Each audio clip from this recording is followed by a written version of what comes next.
Israelna Tehran da airstrike toukhre. Israel Defense Force na ngasi Tehran City mayol maktada leiba maru oiba infrastructure singda nongthaktagi attack chathakre.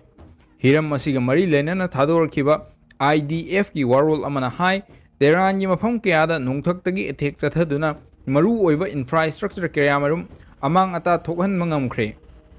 Cherak sida US President Donald Trump na West Asia da ahenba khongmi lanmi lising tara thajin thorang lokhatle haina Wall Street Journal gi report amana phongdoragli mamang na Trump na lanmi lising amaga chonga Middle East thajilakpa laikhrabani hojik thokliba lan asi US na mai pakle haina claim tawkhiba tarabasu Iran gi oinadi aroiba mikup phawba lantheng nagani haina achetpa firep lauri